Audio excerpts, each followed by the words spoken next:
What is up, everybody? Welcome to the first World Cup group preview here on Touchline Talk. I will be going through every group heading into this World Cup, so be sure to hit that subscribe button so you don't miss any of the content I put out every single week, and be on the lookout for the rest of the group previews as we get closer to the World Cup kicking off in Australia and New Zealand. Today, going in alphabetical order, so starting with Group A, and that means starting with one of the hosts, New Zealand. New Zealand, sixth World Cup appearance, also made it in 1991, 2007, 2011, 2015, 2019. Have not gotten out of the group stage, though. I'm going to talk a little bit more about that later, but best finish group stage, still trying to reach the knockout round of a Women's World Cup. Your name to know. I'm going with Celtics Olivia Chance. Some different options here, but my basis is pretty simple. This is a team that really, really struggles to score goals. And as a team that really, really struggles to score goals, you need somebody who is going to be that creative force, who is going to make things happen for you. And that is what Olivia Chance provides. If this is going to go well for New Zealand, if they're going to get a win, if they're going to ride the momentum and the encouragement of having such great fan support, if they're going to score goals, to me, Olivia Chance is going to be a big part of that. So she is my name to know. In terms of the big question and the bottom line, I kept this simple too. Can they win a game? The combination of being at home and having this expanded tournament means that this is the best chance New Zealand have ever had to win a game. It's incredibly difficult to do at the Women's World Cup because you haven't had enough teams where there are those games that you look at that are clearly winnable. This is arguably the first World Cup where that is a reasonable thing for a team like New Zealand. And so just go try and make a memory, see if you can win a game, and go from there. The final thing I will say about this New Zealand team is, one, never ever underestimate teams playing at home in World Cups. And two, this is a group that is open in that second spot. There is a game against the Philippines that is very winnable. New Zealand have a real chance to get out of this group. With the way the draw broke, the fact that they're at home, this is setting up really, really nicely. You're not looking at this as having to pull off some kind of major upset and, find a way to get out of a group that features 2 of the 10 or 15 best teams in the world. That's not what we're talking about in Group A. They are the third best team on paper for me, but not all that far off from the second best. And so you throw in the home field advantage, the familiarity, the fans, and to me, it's basically a toss-up whether they get out of this group or not. Maybe that's a little bit of a stretch. First, you actually got to win a game in a World Cup, because that has never happened before.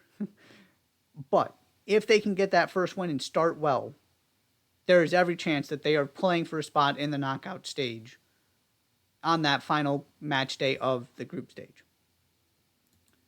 Second in this group is Norway. Norway have participated in every single Women's World Cup, so that is 9 in total, including this one coming up. Best finish, won the whole thing in 1995. Obviously one of the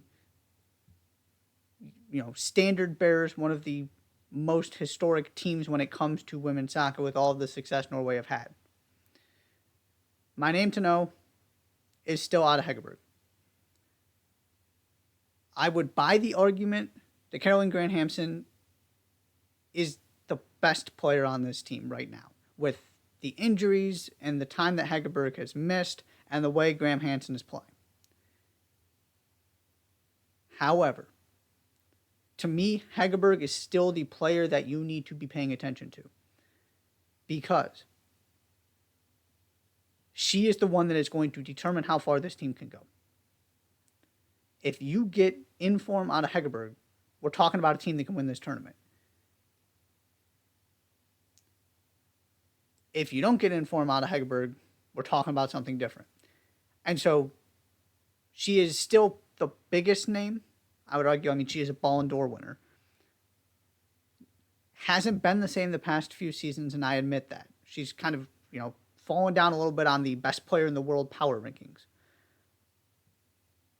But if there's one thing you need to know about this Norway team, it's that they're going to go as far as she can carry them in terms of their opportunity to make a deep run in this tournament.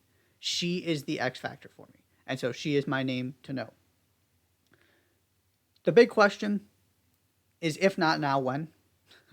Which is a pretty big question. This Euros were a disaster. It just hasn't gone well generally since Hegerberg came back into the fold. And you look around and you look at the situation with this roster. Hegerberg, Graham Hansen, in their primes. You might have one or two, maybe one more really good World Cup cycle for them, but we're talking about players who would then be in their 30s. Instead of right now, late 20s. And they're both ready to go. And your supporting cast around those two, some of those players just had phenomenal breakout seasons, specifically in the WSL. You've got support. This is not a two-person team. Those are just, possibly the best attacking duo in the world. It is all coming together, and then on top of that, you look at what some of the other favorites in this tournament are dealing with from an injury standpoint and just generally from absences and drama with federations, all of that kind of stuff. You can't ask for a better setup if you are Norway. This team has dramatically underachieved. I am a huge fan of what this looks like on paper. They are clearly the best team in this group. And because they win their group, they should get to the quarterfinals without any issue whatsoever. And then, who knows what happens after that? I firmly believe they can win this whole thing if Hegerberg gets rolling. But all of those shoulds that I just laid out, the operative word is should, because they should have done much better at the Euros than they did. And they just kind of fell apart. So it's the story of untapped potential and not getting to where they should be from a talent perspective. You've got a chance to kind of rewrite all of that narrative in this tournament, and the stage is set for them to do it. The question is whether they can actually make it happen. The final team in this group is the Philippines. First World Cup appearance. Really cool story, so congratulations to the Philippines on that. Player to know, I went with Carly Frilis. Carly Frilis is, after this tournament, committed to go play at VCU. She was at Coastal Carolina and then kind of took a year off to basically prepare herself to try and make this national team and to get to the World Cup. Successfully did so, named to the roster, and so the plan is to go to VCU once this tournament is over and start in the fall. To give you perspective on the talent gap here, I just talked about a former Ballon d'Or winner and then immediately went to somebody who is still in college. That's the kind of stories we're going to start seeing in this World Cup because more teams were able to qualify. These are the cool opportunities you get when you expand the field. And so you don't exactly know what to expect from this Philippines team. But the player I'm interested in is Carly Frilis, just to see how this goes, see what kind of impact she can make.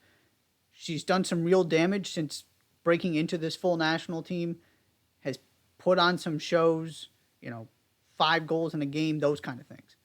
So really excited to see what she can do. She is the name to know. And the other thing I want to point out about this Philippines team, and it's my big question, it's not necessarily can they compete with the teams in this tournament, it's what happens when the stakes get raised. and you're not playing a friendly, you're playing the most important tournament of all these players' lives. This team played 7 games against other teams that qualified for the World Cup in 2022. Only one of those games they lost by multiple goals, and that was to Australia. However, a majority of those games were friendlies. They did play New Zealand. It was a close game. And now you're going to see New Zealand in the group stage of this tournament. Now, they weren't wins, but they were draws and they were close losses, generally speaking. So I'm not worried about the Philippines being competitive. This team has shown they've got the ability to keep these games close. What I want to know is, what is the difference between playing New Zealand in a friendly and New Zealand at home in a World Cup? Because there's only so much stock you can put into friendlies before you just start overreacting and making completely inaccurate conclusions. It's important for a team you haven't seen very much of that doesn't play high-level competition very much to get a feel for what they can do compared to some of the other teams in this tournament. And they've shown they can hold their own. And this group gives you an opportunity to take some points off of a Switzerland and off of a New Zealand.